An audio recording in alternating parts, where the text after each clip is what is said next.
Oh, hey, how's it going? Stay tuned. I'll be right back.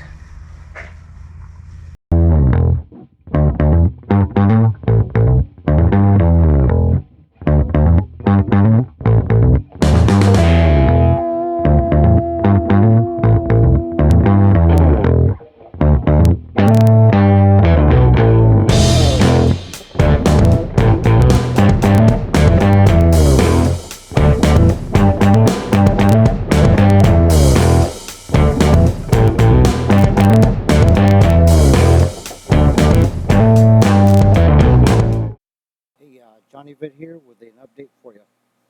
Since I've been away, I've gotten rid of the Kodiak, obtained a 1996 Corvette, and two kayaks. It's a very interesting story. But first, we'll have to go back more or less 20 years ago. Don't worry, I'll keep it short and sweet. Well, first car was a Blazer, 1984. I had it for a few years, and my dad thought it would be a good idea that I trade it for a 1985 Corvette. It was silver, graphite interior.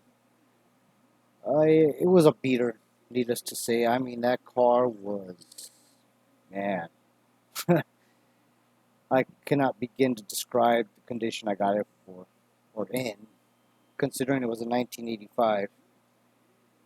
And this was back in 95. Wow, I was 10 years old. Anyhow, um, when I first traded it, I didn't know what a Corvette was. I didn't know it was a very popular vehicle. I didn't know there were rules to owning a Corvette, and I didn't know what being bitten by the bug was all about. Anyhow, so this Corvette, it was starting to look nice. I got into a little fender bender, and with that money, I um, used it to get the car painted a dark or like a maroon. It was actually called Dark Hunter Club Red Metallic. That car, like I said, it was beat up, so it was practically a money pit.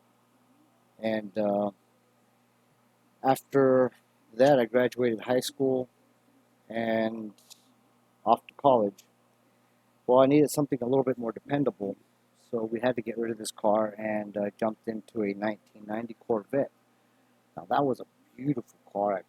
We ended up getting it at Stingray Alley in Corpus Christi, Texas. I mean, it was a very nice car. I mean, wow.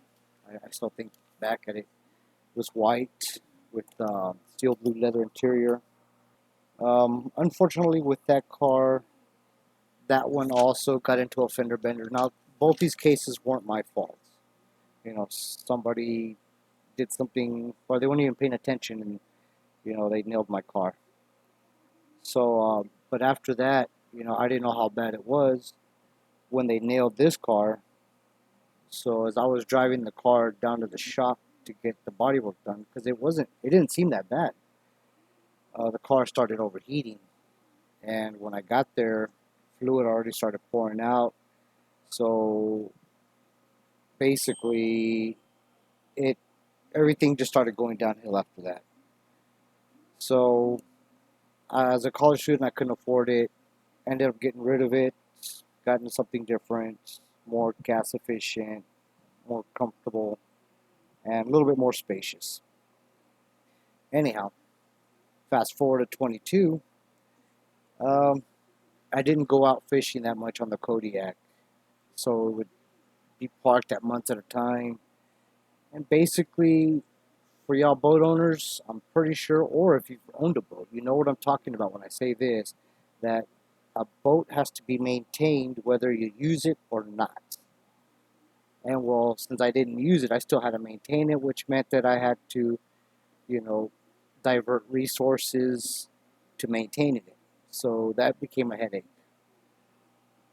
Well, anyways, I decided to put an ad up to get rid of it.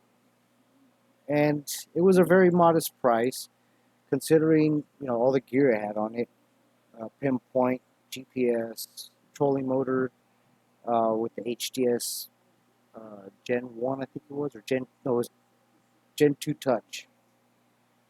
Very nice boat. I loved it. We had a lot of fun in it.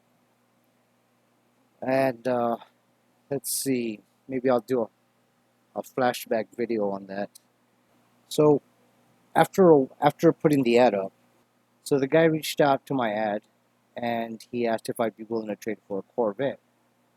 So he sent me an odometer with the mileage being 40,626 miles. I was like, wow, that's a good mileage. And then he started sending me photos of this car, and I'm like, wow, this car is beautiful. And I mean, it was like, how can I not say no to this car? Okay, as soon as I started moving towards this deal, he told me that the tranny was shot. It only had first gear and reverse. So I said, well, I'm going to be dumping money on this boat no matter what. This Corvette, I can at least save up and, get the tranny rebuilt. So I went ahead and, took the plunge and traded the boat. Now I have a Project Classic car. I mean, look at it. It's beautiful.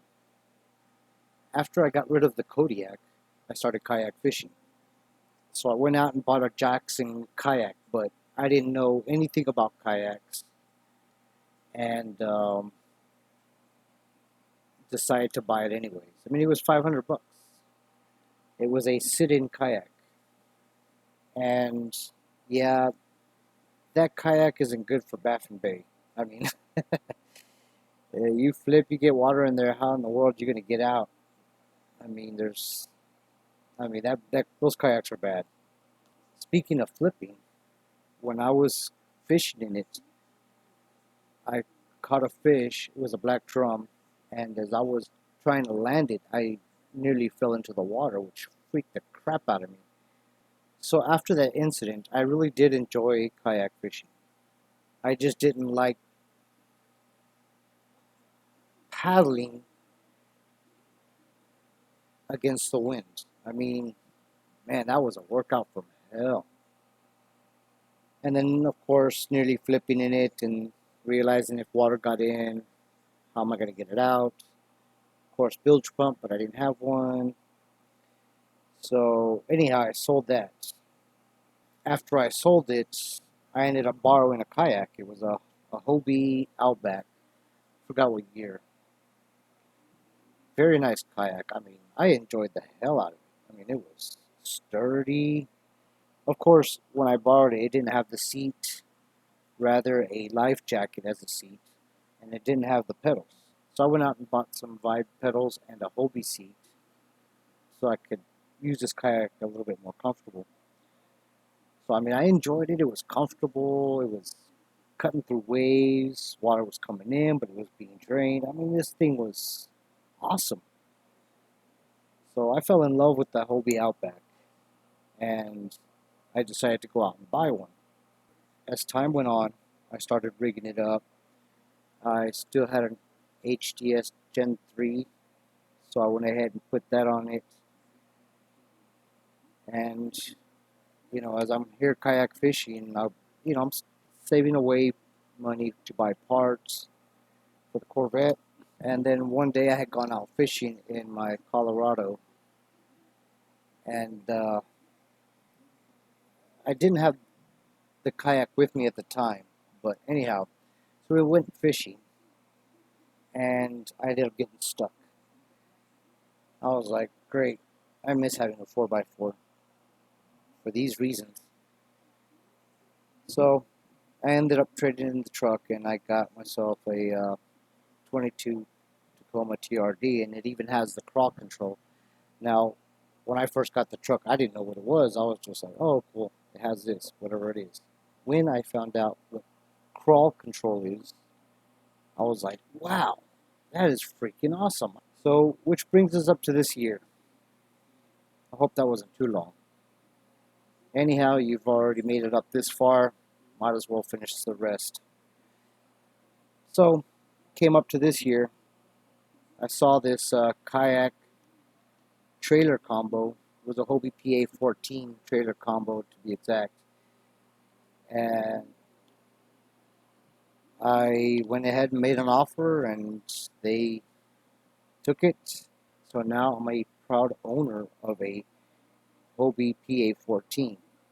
I started rigging it up already. Actually, it's finished rigging it up. I'll put a video out, about the two kayaks and the Corvette, the history. But yeah, that's what I've pretty much been up to these last couple of years. Hopefully, I can start making more videos again. Well, take care now and God bless. Latest.